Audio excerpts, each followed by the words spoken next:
بالله من شرور أنفسنا ومن سيئات أعمالنا من يهده الله فلا مضل له ومن يضلل فلا هادي له وأشهد أن لا إله إلا الله وحده لا شريك له وأشهد أن محمدًا عبده ورسوله يا أيها الذين آمنوا اتقوا الله حق تقاته ولا تموتن إلا وأنتم مسلمون يا أيها الناس اتقوا ربكم الذي خلقكم من نفس واحدة وخلق منها زوجها وبث منهما رجالا كثيرا ونساء واتقوا الله الذي تساءلون به والأرحام إن الله كان عليكم رقيبا يا أيها الذين آمنوا اتقوا الله وقولوا قولا سديدا يصلح لكم أعمالكم ويغفر لكم ذنوبكم ومن يطع الله ورسوله فقد فاز فوزا عظيما أما بعد فإن أصدق الحديث كتاب الله وخير الهدي هدي محمد صلى الله عليه وسلم وشر الأمور محدثاتها وكل محدثة بدعة وكل بدعة ضلالة وكل ضلالة في النار. أيها الإخوة الكرام, tunarejesha shukrani kwa Allah subhanahu wa ta'ala na kumtakia rehma bwana mtume Muhammad sallallahu alayhi wasallam. Tunarejesha shukrani kwa Allah subhanahu wa ta'ala kwa mengi mazuri aliyotufanyia. Tunamshukuru Allah subhanahu wa ta'ala kwa neema nyingi ambazo kwamba ametupa. Miongoni mwa neema hizo, Allah subhanahu wa ta'ala ametujalia tumeweza kufikiwa na siku tukufu kama hii, siku ya Ijumaa, siku ambayo kwamba ni bora katika wiki. Na vile vile Allah subhanahu wa ta'ala ametuwezesha kufikiwa na siku miongoni mwa masiku matukufu ya haji. Vile vile Allah subhanahu wa ta'ala ametujalia sisi tumekuwa Waislamu. Allah subhanahu wa ta'ala ametujalia sisi tukawa ni miongoni mwa wale ambao kwamba wanamkumbuka yeye. Neema za Allah subhanahu wa ta'ala ni nyingi, haziwezi kuhisabika kwa wingi wa neema kama hizo. Na Allah subhanahu wa ta'ala akasema, wa in ta'uddu ni'matallahi la tuhsuha. Lau kwamba mtaanza kuzihesabu neema za Allah subhanahu wa ta'ala, hamutaweza kufikia hisabu yake kwa wingi wa neema kama hizo. Kwa hivyo tunafaa kurejesha shukrani kwa Allah subhanahu wa ta'ala kutokamana na neema ambazo kwamba Mwenyezi Mungu ametupa. Wala si vibaya mtu kutaja zile neema ambazo kwamba Allah subhanahu wa ta'ala amemneemesha nazo, kwa sababu Allah subhanahu wa ta'ala anasema mwisho wa suratul Duha, wa amma bi ni'mati rabbika fahaddith, ama zile neema za Mola wako zihadithie na uzizungumzie. Na hii haina maana ya kwamba unataja neema kwa mtu ambaye kwamba haina neema kama hiyo, kwa sababu huenda ikampelekea mwenzako akaingiwa na huzuni, huenda ikampelekea mwenzako akavunjika moyo. Mwenyezi Mungu amekujalia uko na wazazi wawili, kwenu uko na pesa, alafu unaketi na maskini, unaanza kumueleza kuhusiana na kwenu. Unaanza kumuelezea kuhusiana na wazazi wako jinsi gani wako wazuri kwako, na wewe unajua huyu ninayezungumza naye ni yatima, hana wazazi. Ukizungumza mambo kama hayo, utakuwa unamtia huzuni, utakuwa unamhuzunisha. Vile vile utaje jambo ambalo kwamba unajua kabisa huyu mwenzangu hana, na pengine akilisikia huenda ikamtia huzuni. Hapo si juu yako kutaja neema kama hizo. Kutaja neema, tutaje zile neema ambazo kwamba sisi wengi tuko nazo, kama neema ya Uislamu, alhamdulillah sote ni Waislamu. Neema ya afya, alhamdulillah tuko na afya, ndio maana tumekuja hapa msikitini. Kwa hivyo wakati unataja neema, taja neema ambazo kwamba ni common even to other people. Wapenzi wa Islam, tufahamu ya kwamba zile neema ambazo kwamba Allah subhanahu wa ta'ala ametupa ataenda kutuuliza siku ya kiyama. Allah subhanahu wa ta'ala ametupa neema nyingi, na tufahamu ya kwamba tutaenda kuulizwa siku ya kiyama na tutaenda kuhesabiwa siku ya kiyama juu ya neema kama hizo. Allah subhanahu wa ta'ala anasema thumma latusalunna yawma idhin anin na'im, kisha mtaenda kuulizwa siku ya kiyama juu ya zile neema ambazo kwamba Allah subhanahu wa ta'ala ametupa. Kwa hivyo tuweke katika fikra zetu, tuweke katika akili zetu ya kwamba zile neema ambazo kwamba tuko nazo ni Allah ndiye ambaye kwamba ametupa. Hilo ni jambo la kwanza, unafaa uweke katika fikra yako. Ndio pale usijidanganye, au ndio pale usidanganyike ukasema mimi nimepata kwa nguvu zangu na uwezo wangu na akili yangu, ukasahau ya kwamba Allah ndiye ambaye kwamba amekupa. Na hiyo akili na nguvu ni sababu ya wewe kupata, lakini asli kwamba Allah subhanahu wa ta'ala huwa ar-razzaqu dhul quwwati al-matin, yeye ndiye ambaye kwamba ni mtoaji riziki. Kwa hivyo tufahamu ya kwamba chochote ambacho kwamba tuko nacho kutokamana na neema ya Allah subhanahu wa ta'ala inatoka kwa Allah subhanahu wa ta'ala. Qala Allah ta'ala, Mwenyezi Mungu anasema wama bikum min ni'matin famin Allah. Chochote kile ambacho kwamba sisi tuko nacho, iwe ni mali, iwe ni family, iwe ni watoto, iwe ni lolote lile ambalo kwamba tuko nalo, tufahamu ya kwamba imetoka kwa Allah subhanahu wa ta'ala. Wapenzi wa Islam, na tuwe tayari wakati wowote zile neema ambazo kwamba Mwenyezi Mungu ametupa, wakati wowote ana uwezo wa kuzichukua. Ile amana ambayo kwamba Mwenyezi Mungu ametupa, wakati wowote Allah subhanahu wa ta'ala ana uwezo wa kuchukua hiyo neema. Mwenyezi Mungu amekujalia wewe uko na ndugu aidha wa kiume ama wa kike, ufahamu ya kwamba wakati wote huyo ndugu anaweza kufa na kuondoka hapa duniani, na atakapoondoka hapa duniani ni Allah ndiye ambaye kwamba amemchukua. Kama vile ambavyo Allah subhanahu wa ta'ala amekupa huyo ndugu, vile vile yeye ndiye ambaye kwamba amemchukua. Ndio maana tunapofiliwa au tunapopatwa na msiba huwa tunasema inna lillahi wa inna ilayhi raji'un, sisi wote tunatoka kwa Allah na kwake yeye tutarudi. Hii sio dua, huu ni ukumbusho. Tunarejelea tena, hii sio dua, ni ukumbusho. Ukisema inna lillahi wa inna ilayhi raji'un, haimaanishi kwamba umemwombea dua yule maiti, kwa sababu baadhi wanadhani ni dua. Anaposikia mtu fulani amefariki anasema inna lillahi wa inna ilayhi raji'un, ni sawa, ni sunna, ni kufuata Qur'an, lakini ufahamu bado hujamwombea dua maiti.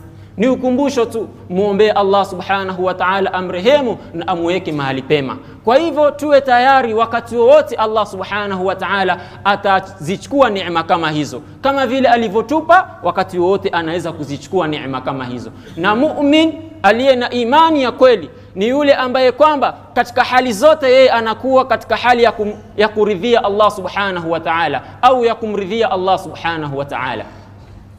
Mwenyezi Mungu wakati amekupa neema, shukuru Allah subhanahu wa ta'ala, ridhia Allah subhanahu wa ta'ala kwa kile alichokupa. Na wakati Muislamu amepatwa na msiba, awe na subra. Kwa hivyo Muislamu anafaa kuishi na mambo haya mawili: kumshukuru Allah subhanahu wa ta'ala pale anaporuzukiwa, na kusubiri kwa Allah subhanahu wa ta'ala pale anapotahiniwa. Iwapo Muislamu ataishi na mambo haya mawili, basi maisha yake yatakuwa ni mazuri, maisha yake yatakuwa ni ya ajabu kabisa, kama Mtume sallallahu alaihi wasallam alipoeleza hilo katika hadith ya aliyopokea Imam Muslim katika sahihi yake. Akasema Mtume sallallahu alaihi wasallam, ajaban li amri almu'min inna amrahu kullahu lahu khair, fa in asabathu sarra'u shakara fakana khairan lahu, wa in asabathu dharra'u sabara fakana khairan lahu, wa laysa dhalika li ahadin illa lilmu'min. Yaqulu an-nabi sallallahu alayhi wasallam, Mtume sallallahu alayhi wasallam anasema maneno mazuri ya kwamba hajaban li amri almu'min, ajabu ni kwa mambo ya mu'min. Inna amrahu kullahu lahu khair, hakika mambo yake yote yeye ni ya khair. Chochote ambacho kwamba kinamfikia huyo mu'min aliye na iman ya kisawasawa, mambo yake yote yanakuwa ni ya khair. Tunamwomba Allah subhanahu wa ta'ala atujalie miongoni mwa wale ambao kwamba wana imani ya nguvu kabisa.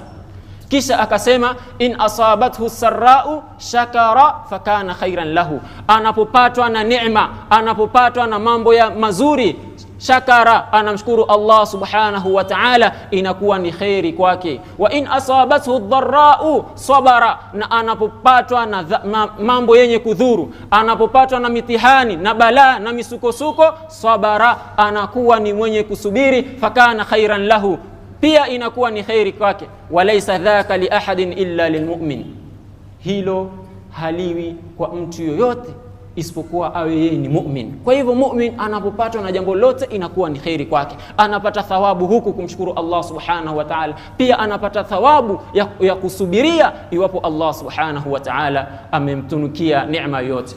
Wapenzi wa Islam, tuko katika masiku matukufu, tuko katika masiku ambayo kwamba Muislam anapofanya amali ndani yake inakuwa ni yenye kupendeza zaidi kwa Allah subhanahu wa ta'ala kuliko masiku mengineo. Sadaqa ambayo kwamba wewe Muislam utaitoa katika masiku kama haya, hiyo sadaqa ni bora kuliko ile sadaqa ambayo kwamba unaitoa katika masiku mengine ya mwaka mzima. Sala ya sunna ambayo kwamba wewe Muislam unaiswali katika masiku kama haya, hiyo swala ni bora kabisa kuliko ambayo kwamba utaiswali katika masiku mengine. Vile vile dhikrullah, unapofanya dhikrullah katika masiku kama haya inakuwa ni bora kabisa dhikri kama hiyo kuliko masiku mengine. Kwa hivyo haya ni masiku ambayo kwamba sisi Waislam tunafaa kufanya bidii na kuleta juhudi ya kufanya mambo mazuri, kwa sababu Mtume sallallahu alayhi wasallam anasema katika hadithi alladhi rawahu al-Imam Bukhari min hadithi Ibn Abbas, qala an-nabiy sallallahu alayhi wasallam ma min ayyam العمل الصالح فيهن أحب إلى الله من هذه الأيام العشر. قالوا يا رسول الله ولا الجهاد في سبيل الله؟ قال ولا الجهاد في سبيل الله إلا رجل خرج بنفسه وماله فلم يرجع بذلك من شيء. Mtume sallallahu alayhi wasallam anatuambia kwamba ma min ayyam, hakuna masiku ambayo kwamba al-amalu salih fihinna ahabbu ila Allah, matendo yanapendekeza zaidi kwa Allah subhanahu wa ta'ala. Amalul khair, matendo ambayo kwamba ni mazuri, Allah anapenda zaidi min hadhihi al-ayyam al-ashr, kuliko matendo ambayo kwamba Muislam anayafanya katika masiku kama haya. Kwa hivyo hatufai kuachukulia masiku ya hivi hivi, masiku ya kawaida. Haya ni masiku ambayo kwamba ni special, kama vile ambavyo kwamba tunafanya juhudi na ibada katika mwezi mtukufu wa Ramadhan, katika 10 la mwisho na katika masiku mengine ya mwezi mtukufu wa Ramadhan, vile vile tunafaa tuzidishe ibada katika masiku kama haya. Leo hii Waislamu tumeghafilika, masiku kama haya tunachukulia kwamba ni masiku ya kawaida. La, hatufai kuyachukulia masiku kama ya kawaida. Masahaba wakauliza wala jihad fi sabilillah, je, amal ambayo kwamba Muislamu anaifanya inakuwa ni bora na yenye kupendekeza zaidi kwa Allah subhanahu wa ta'ala hata kuliko jihad?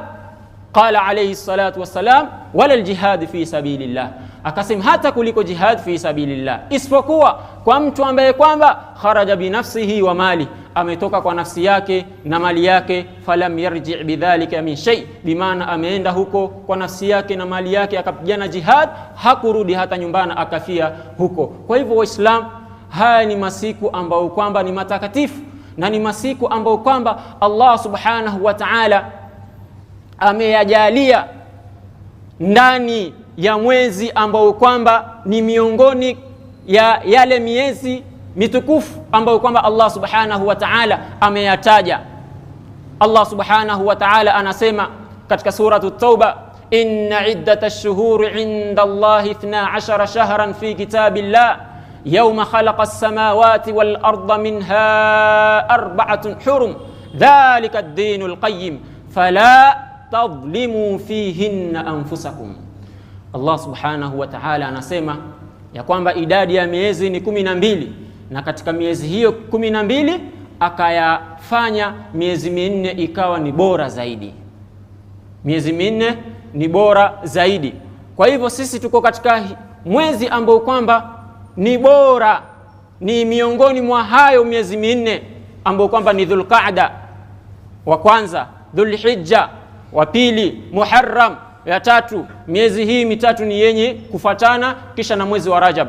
Kwa hivyo hii ni miezi bora, ni miezi ambayo kwamba Mwenyezi Mungu yeye mwenyewe ameitukuza, na sisi tunafaa kuitukuza miezi hii kwa utukufu wake, kwa sababu Allah subhanahu wa ta'ala ndiye ambaye kwamba amejalia ubora ndani yake. Kwa hivyo ndugu wa Islam, Mwenyezi Mungu akasema fala tadhlimu fihinna anfusakum, musizidhulumu nafsi zenu. Kudhulumu nafsi maana yake ni kufanya dhambi, pamoja na kwamba kufanya dhambi ni haram, ni makosa katika masiku yote, lakini ndani ya miezi kama hii dhambi ambayo kwamba Muislamu anaifanya inakuwa na uzito zaidi. Kwa hivyo ndugu wa Islam, tufanye bidii kuepukana na madhambi katika miezi kama hii. Wapenzi wa Islam, tuko katika masiku bora, masiku ambayo kwamba Allah subhanahu wa ta'ala ameyapia ndani yake, ndani ya Qur'an pale aliposema wal fajr wa layalin ashr, akayapia aliposema walayalin ashr, bimaana masiku makumi, kama vile walivyotafsiri maulama katika kutubu zao za tafsiri. Kwa hivyo tufahamu ukubwa na uzito na daraja na manzila na utukufu wa masiku kama haya. Tusiyachukulie kwamba ni masiku ya kawaida. Tufanye bidii, tuendelee kufanya ibada kiasi cha uwezo wetu, hasa Allah subhanahu wa ta'ala huenda akatusahalishia mambo yetu, akatusamehe madhambi yetu, akajalia ikawa ni sababu ya sisi kuingia janna. Wapenzi wa Islam, katika masiku haya 10 kuna siku ya 9 ambayo kwamba inafahamika kama siku ya Arafa. Hii siku ina utukufu mkubwa, na huu muda mchache hauto turuhusu sisi kutaja fadhila zote za siku ya Arafa. Tutataja kadri ya muda vile ambavyo kwamba utaturuhusu. Wapenzi wa Islam, hii siku ya Arafa ambayo kwamba itakuwa kesho insha Allah, tunamwomba Allah subhanahu wa ta'ala atujalie tuafikie na siku kama hii, amin. Hii ni siku ambayo kwamba Waislam ambao kwamba wameenda kufanya ibada ya haji wanasimama katika viwanja vya Arafa. Wakisimama katika viwanja vya Arafa wanafanya ibada, wanamuomba Allah subhanahu wa ta'ala, wanamlilia Allah subhanahu wa ta'ala. Na Mtume sallallahu alayhi wasallam katika hadith akataja dua bora ambayo kwamba Muislam anafaa kuisema siku ya Arafa. An Abdullah ibn Amr ibn al-As radiyallahu anhuma قال رسول الله صلى الله عليه وسلم خير الدعاء دعاء يوم عرفة وخير ما قلت أنا والنبيون من قبلي لا إله إلا الله وحده لا شريك له له الملك وله الحمد وهو على كل شيء قدير. رواه الترمذي وحسنه الألباني في صحيح الترغيب. حديث kutoka kwa Abdullah ibn Amr ibn al-As, anatupa habari nzuri, anatupa habari njema ya kwamba Mtume sallallahu alaihi wasallam katika hadithi amesema dua bora ni ile dua ambayo kwamba Muislamu anaiomba siku ya Arafa. Tukikomea paka hapa, tujue ya kwamba siku ya Arafa ni siku ambayo kwamba tunafaa tufanye dua kwa wingi, na mahujaji wanapokuwa katika kule viwanja pia wao wanazidisha zaidi na zaidi dua. Lakini pia sisi ambao kwamba hatujaenda haji, hatujafikiwa na Allah subhanahu wa ta'ala kwenda katika sehemu takatifu kama hizo, pia tunafaa tukithirishe kufanya dua. Miongoni mwa mambo ambayo kwamba tunafaa kuyafanya katika siku tukufu kama hii. Kisha Mtume sallallahu alaihi wasallam akasema wa khairu ma qultu ana, na bora ambacho kwamba mimi nilikisema au mimi nimekisema, wan nabiyuna min qabli, na manabii ambao kwamba walikuja kabla yangu, ni la ilaha illa Allah wahdahu la sharika lah lahul mulk wa lahul hamd wa huwa ala kulli shay'in qadir. Ni dua hii, dua ambayo kwamba ndani yake ina tauhid, dua ambayo kwamba imemtakasa Allah subhanahu wa ta'ala kutokamana na shirkiyat, mambo ya shirki ya aina yote. La ilaha illa Allah, hakuna mola apasaye kuabudiwa kwa haki isipokuwa Allah, wahdahu, peke yake, la sharika lahu, hana mshirika, lahul mulk, ufalme ni wake, walahul hamd, na sifa njema ni zake, wa huwa ala kulli shay'in qadir, naye Allah ni muweza juu ya kila jambo. Kila jambo Allah subhanahu wa ta'ala ana uwezo nalo, tofauti na binadamu. Kwa hivyo hii ni dua ambayo kwamba hatufai kuisahau katika siku adhim, siku ya Arafa, siku ambayo kwamba ni ya kesho. Allah akitujalia tukiafikiwa na siku kama hii, tusisahau dua kama hii, tukiisoma kwa pamoja mara ya mwisho, ili wewe msikilizaji au mwenye kufuatilia khutba hii usisahau, ni la ilaha illa Allah wahdahu la sharika lah, lahul mulku wa lahul hamd wa huwa ala kulli shay'in qadir.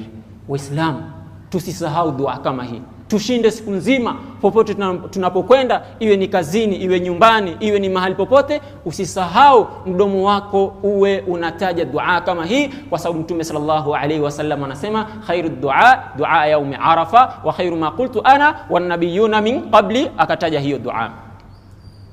Wapenzi wa Islam, miongoni mwa fadhila na utukufu wa siku ya Arafa ni kwamba Allah subhanahu wa ta'ala amejalia ndani yake saum kupitia kwa Mtume sallallahu alayhi wasallam, saum ambayo kwamba Muislam atakapofunga siku kama hiyo anapata thawab ya kufutiwa madhambi ya miaka miwili, mwaka utakaopita na mwaka utakaokuja, kama ilivyokuja katika hadithi ya Abi Qatada inda Muslim, qala an-nabiy sallallahu alayhi wasallam siyam yawm Arafa ahtasibu ala Allah an yukaththira as-sanata allati qablahu was-sanata allati ba'dahu.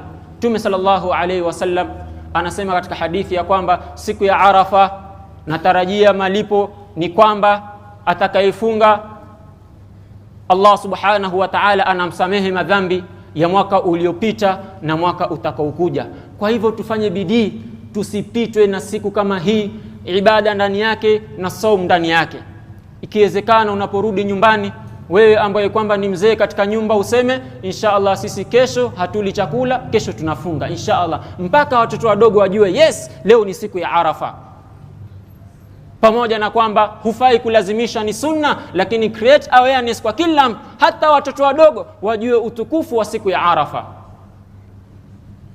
Wapenzi wa Islam, katika haya masiku ambayo kwamba ni matukufu, tunafaa kuleta takbir.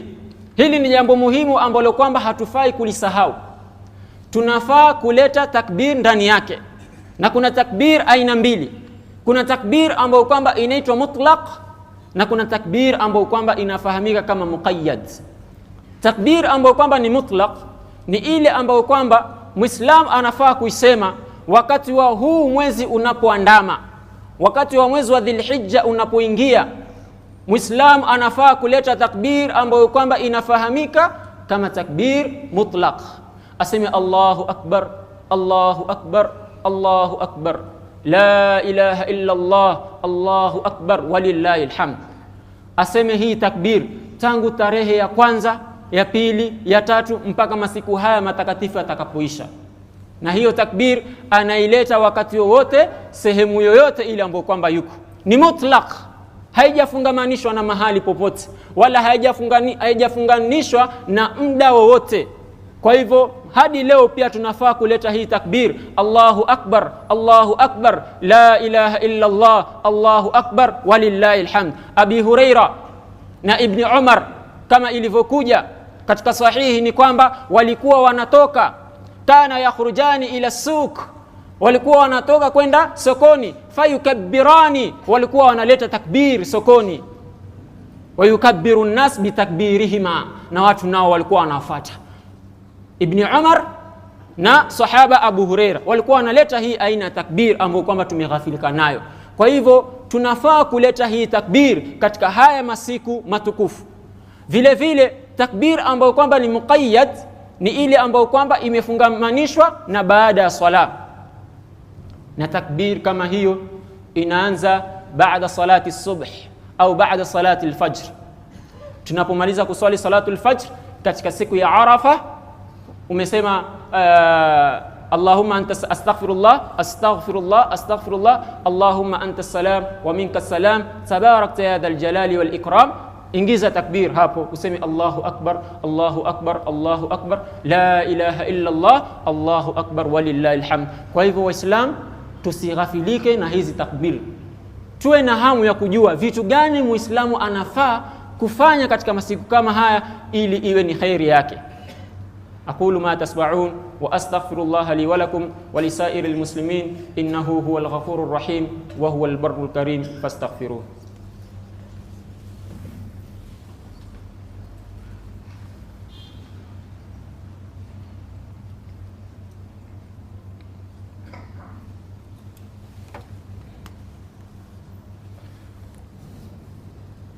الحمد لله الواحد الأحد الفرد الصمد الذي لم يلد ولم يولد ولم يكن له كفوا أحد وأشهد أن لا إله إلا الله وحده لا شريك له وأشهد أن محمدا عبده ورسوله صلى الله عليه وسلم.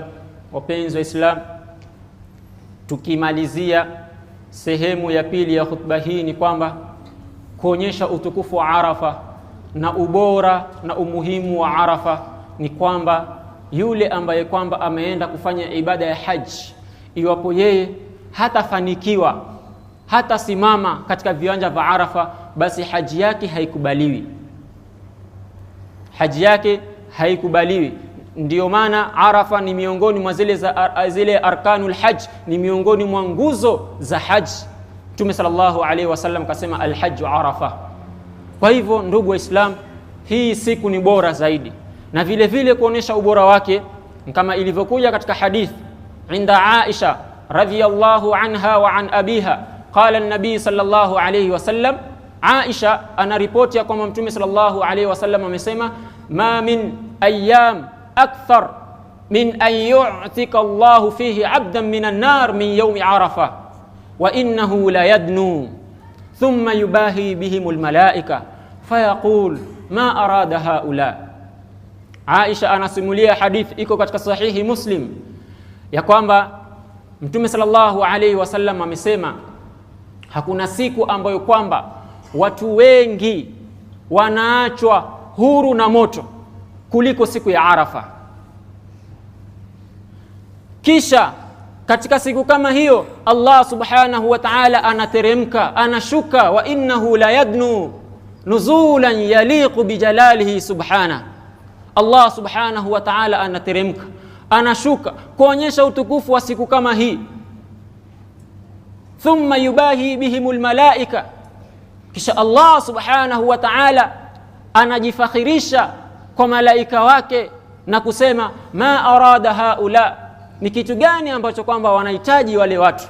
Bimaana au pamoja na kwamba Allah subhanahu wa ta'ala anajua ya kwamba hawa watu wamekuja kutaka msamaha wa Allah subhanahu wa ta'ala, wamekuja katika sehemu tofauti za dunia, wamekuja hali ya kuwa wamechoka, wapo katika mavumbi. Allah subhanahu wa ta'ala anawasamehe hawa watu. Kwa hivyo hii ni siku ambayo kwamba watu wengi wanaachwa huru na moto, nasi tunamwomba Allah subhanahu wa ta'ala atujalie miongoni mwa hawa watu. Wapenzi wa Islam, miongoni mwa vitu ambavyo kwamba ni vizuri, ni bora Muislam anafaa kufanya katika siku ya Arafa ni kufanya dhikrullah, kukithirisha dhikr, kama alivyosema Imamu Nawawi katika kitabu chake Al-Adhkar. Anasema Imamu Nawawi, wa'lam annahu yustahabbu al-ikthar min al-adhkar fi hadha al-ashr ziyadatan ala ghairihi. Imamu Nawawi katika kitabu chake Adhkar anasema, jua, fahamu ya kwamba inapendekeza Muislamu kukithirisha kufanya dhikr katika masiku haya 10. Kisha mbele akasema, wa yustahabbu min dhalika fi yawmi Arafa akthar min baki al-ashr, na inapendekeza zaidi kukithirisha kufanya hiyo dhikr katika siku ya Arafa akthar zaidi kuliko masiku mengine. Pamoja na kwamba Waislamu, asli ya dhikrullah ni kwamba tunafaa tufanye dhikri kwa wingi, sio katika masiku haya peke yake, katika masiku yote ya dunia, katika masiku yote ya mwaka Muislamu anafaa kukithirisha, au kufanya dhikri kwa wingi tena sana sana sana. Hivyo ndivyo ambavyo kwamba Allah subhanahu wa ta'ala ametuamrisha ndani ya Qur'an pale aliposema ya ayyuhalladhina amanu dhkurullaha dhikran kathira wasabbihuhu bukratan wa asila. Allah subhanahu wa ta'ala anatuambia sisi waumini, sisi ahlul iman, sisi ambao kwamba tuko na iman, tunamwamini Allah na malaika wake na vinginevyo ambavyo kwamba tunafaa kuviamini, anatuambia ya ayyuhalladhina amanu, enyi mlioamini. Aliamini ni mimi na wewe Muislam. Tufanye nini? Udhkurullaha, mtajeni Allah, dhikran kathira, tena kwa wingi. Kwa hivyo tunafaa kufanya dhikri kwa wingi katika masiku yote, na katika siku ya Arafa tukithirishe zaidi kuleta dhikri. Vile vile Allah subhanahu wa ta'ala alipotaja miongoni mwa sifa za waumini katika suratul Ahzab, alipoanza kutaja zile sifa za waumini, mwishowe katika aya akasema wadhakirina Allaha kathiran wadhakirat, wale ambao kwamba wanamtaja Allah subhanahu wa ta'ala kwa wingi, wanaume na wanawake.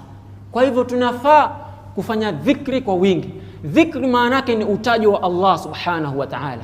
Uwe unamkumbuka Allah subhanahu wa ta'ala, uwe unamtaja Allah subhanahu wa ta'ala kwa kila hali ambayo kwamba unapitia, kwa kila sehemu ambayo kwamba unaenda, mtaje Allah subhanahu wa ta'ala. Mmoja kati ya watu akasema dhikrullahi dawa wa dhikrun nas da. Utaji wa Allah ni dawa, bimaana ni dawa. Kumtaja Allah subhanahu wa ta'ala ni dawa, ni dawa katika mwili wako, ni dawa katika moyo wako, ni dawa katika akili yako. Unapokuwa unamtaja Allah subhanahu wa ta'ala kwa wingi, inakuwa ni kheri kwako. Kwa hivyo tunafaa kufanya dhikri kwa wingi, na dhikri ina maana pana, ina maana kubwa. Mfano, kuswali ni dhikrullah. Unapokuwa unaswali unamtaja Allah subhanahu wa ta'ala. Mwenyezi Mungu anasema wa aqimis salata li dhikri, simamisha swala kwa utajo wangu. Kwa hivyo swala ni dhikr. Kusoma Qur'an pia ni dhikr. Allah subhanahu wa ta'ala anasema inna nahnu nazzalna dhikra wa inna lahu lahafidhun, hakika sisi tumeteremsha dhikr. Dhikri ambayo kwamba imeteremshwa hapa ni Qur'an. Kwa hivyo unaposoma Qur'an unafanya dhikrullah. Unaposikiza mauidha kama namna hii, unaposikiza maneno mazuri, maneno ya dini, ya ibada, hiyo ni dhikr. Allah subhanahu wa ta'ala anasema wadhakkir fa inna dhikra tanfa'ul mu'minin, kumbusha, kwani huo ukumbusho utaenda kufaa waumini. Kwa hivyo dhikri ni pana. Wewe mwenyewe una choice, utachagua utafanya dhikri gani. Kitaka swali, wakati mwingine soma Qur'an, wakati mwingine sikiza mauidha, wakati mwingine mkabbir Allah subhanahu wa ta'ala, sema Allahu akbar, sema subhanallah, sema alhamdulillah. Mtaje Allah, mkumbuke Allah kwa hali zote ambazo kwamba unapitia, ewe Muislamu. Usingoje ukawa uko mgonjwa ndio ukaanza kumtaja Allah subhanahu wa ta'ala. Wakati umepatwa na ugonjwa fulani alafu wewe ndio unaanza kumtaja Allah subhanahu wa ta'ala. La, mtaje Allah subhanahu wa ta'ala wakati wowote. Usingoje umepatwa na msiba ndio unaanza kumkumbuka Allah subhanahu wa ta'ala. La, hiyo sio katika sunna ya Mtume sallallahu alaihi wasallam. Mtume sallallahu alaihi wasallam anasema ta'arraf ila Allah fi ar-rakha ya'rifka fi shidda. Mkumbuke Allah, mjue Allah wakati upo katika neema. Mambo yako yanapokuwa mazuri, mkumbuke Allah, naye Allah subhanahu wa ta'ala atakukumbuka wakati uko na shida na dhiki. Leo hii sisi Waislamu tumeghafilika. Tunapokuwa na neema tunamsahau Allah subhanahu wa ta'ala. Mfano, wakati mtu anapoingia katika harusi, anaoa ama anaolewa au anaozesha mtoto wake, hii ni neema au sio neema? Ni neema, tena ni miongoni mwa neema kubwa. Kwa sababu mtu akioa ama kuolewa, faqad kamula nisfa dinahu, atakuwa amekamilisha nusu ya dini yake. Hiyo ni neema kubwa. Waislamu wanafaa kushukuru neema kama hiyo. Lakini ma'al asaf, kwa masikitiko ni kwamba katika harusi wanawake wanatembea uchi.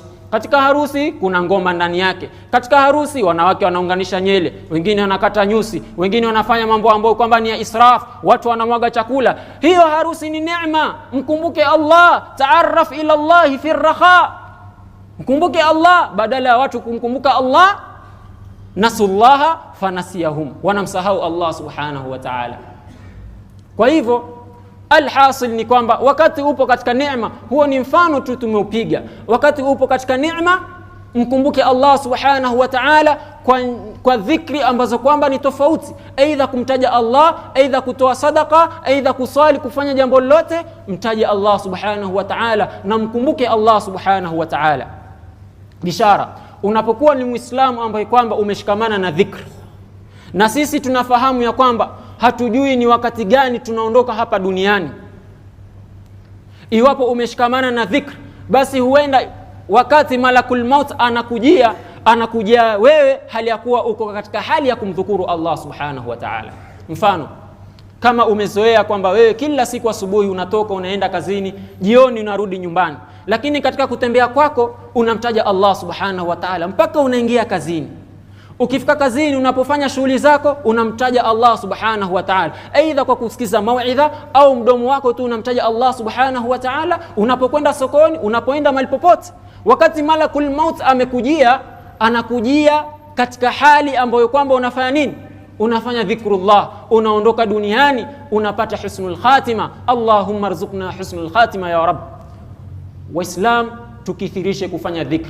Ya mwisho kabisa kumalizia khutba, kwa sababu muda umeenda, ni kwamba siku ya Arafa tufanye bidii kufanya amali yote mzuri ambayo kwamba tunaifahamu.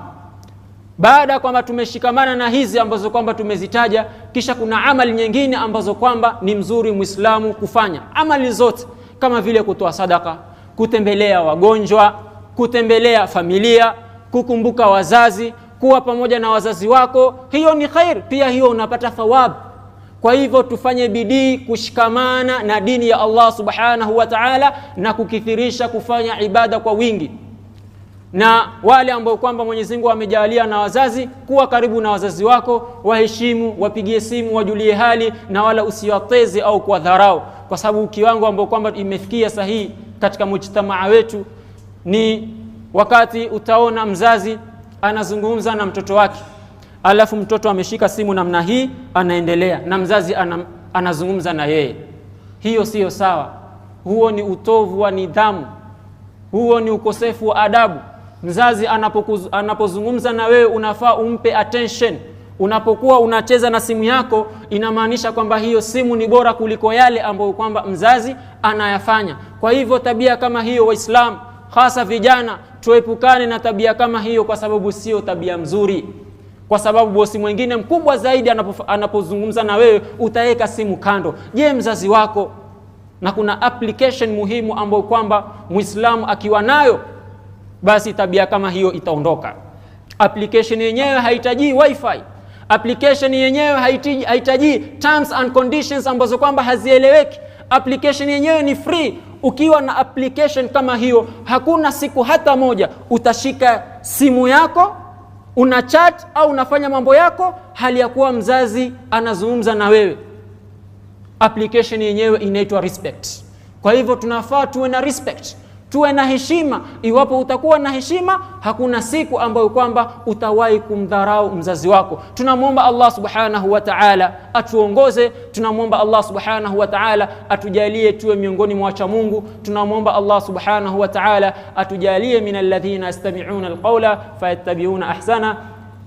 هذا وصلوا وسلموا على من أمرتم بالصلاة عليه. إن الله أمركم بأمر بدأ بنفسه وثنى بملائكة المسبحة بقدسه وثلث بكم أيها المؤمنون من برية الجن والإنس فقال تعالى مخبرا وآمرا إن الله وملائكته يصلون على النبي يا أيها الذين آمنوا صلوا عليه وسلموا تسليما.